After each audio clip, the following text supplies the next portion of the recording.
Le cheval sauvage, emblème de l'Amérique, a été domestiqué pour être utilisé comme outil de travail. Aujourd'hui, il est devenu cheval de loisir et de sport. Partons pour l'Alberta, province de l'Ouest canadien, où je passe 4 mois dans une écurie spécialisée dans le débourrage de chevaux, une étape clé dans la vie d'un cheval. C'est là que les bases de l'éducation et du travail lui sont inculquées.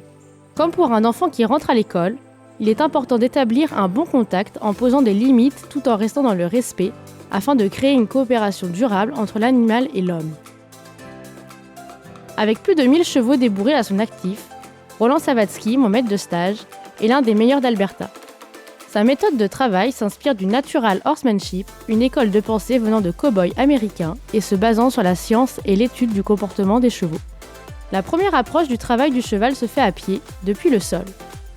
On instaure les codes qui serviront une fois en selle et on désensibilise au maximum afin que les chevaux soient habitués à tout type de situation plus ou moins stressante. On crée ainsi un climat de confiance et de sécurité.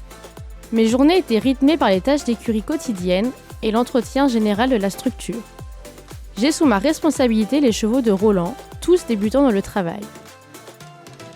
J'ai pu découvrir une approche différente de ce que je connaissais en ayant un rôle de formateur auprès du cheval. Que ce soit à pied ou monté, je travaille suivant le cheval et ses besoins, allant du contrôle des allures jusqu'au changement de pied, en passant par un travail de fond sur l'équilibre et l'emploi de son corps. J'ai également réalisé mon premier débourrage sous l'œil de Roland, qui m'a accompagné à chaque étape du processus. Je commence avec un cheval de 4 ans très peu manipulé et après 3 mois de travail, j'ai un cheval sûr, avec de solides bases et prêt à commencer un travail plus technique. En juillet, je pars en road trip vers les Rocheuses canadiennes. Je traverse les parcs nationaux de Jasper et Banff en admirant les montagnes, les cascades et la végétation dans ses immensités. Je termine ma semaine de vacances par un passage au Calgary Stampede, le plus grand show en extérieur de la planète, au cours duquel on peut voir les meilleurs cavaliers de rodéo d'Amérique. En selle pour le Costa Rica, où Mathis nous attend pour une balade à cheval. Me voici au Costa Rica, pays regroupant 6% de la faune et la flore mondiale, sur une superficie de 2 fois la Bretagne. Le pays accueille 3 millions de touristes par an et compte 5 millions d'habitants. Leur agriculture est très consommatrice de pesticides. La culture d'ananas, dont il est le premier exportateur, en utilise 26 différents. J'effectue mon stage dans un hôtel Hacienda, où je loge, et qui se situe au pied d'un parc national. Il dispose d'un centre d'aventure avec des activités de tubing, d'acrobranche, détente au spa, source chaude dont j'aime bien profiter. Mon travail est rythmé par 3 à 4 randonnées par jour avec des touristes, d'une moyenne de 2 heures. Ce cadre idyllique attire 150 personnes du monde entier par jour.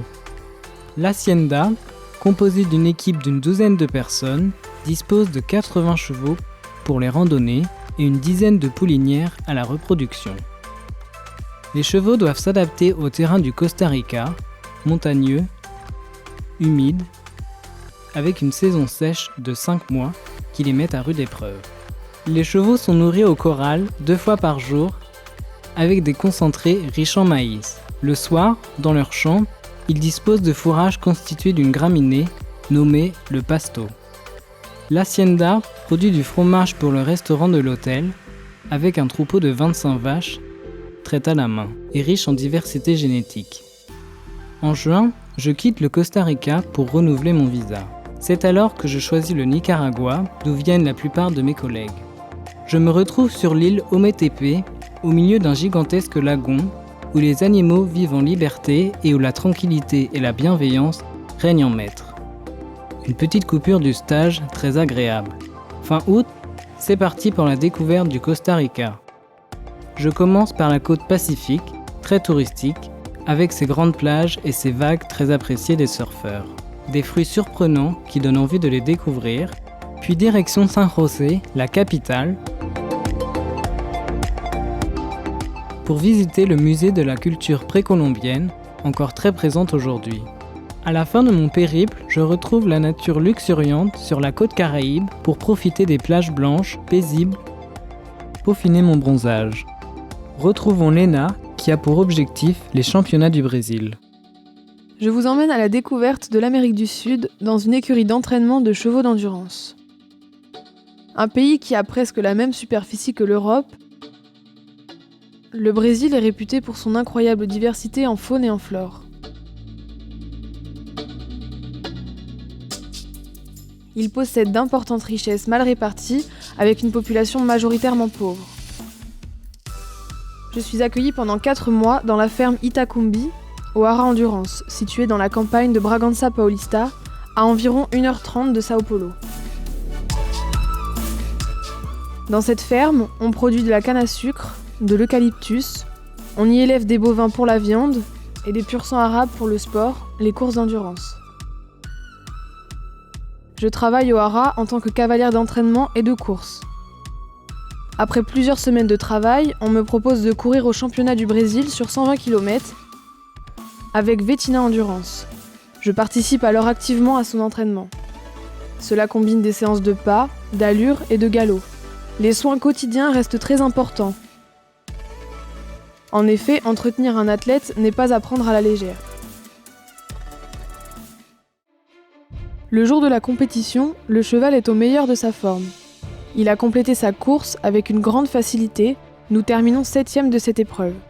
Notre écurie remporte également la première place de ces championnats nationaux grâce à André Vidiz et Shogun Endurance. Après l'effort, le réconfort.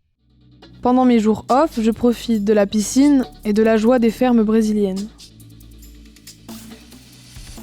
J'ai quitté les chevaux une courte semaine et me suis évadée à Rio de Janeiro, au milieu de ces plages paradisiaques, de ces paysages aux couleurs extraordinaires.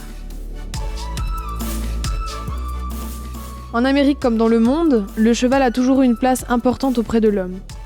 Aujourd'hui, des machines l'ont remplacé et pourtant, nous continuons de débourrer, de monter, de concourir, d'être passionnés.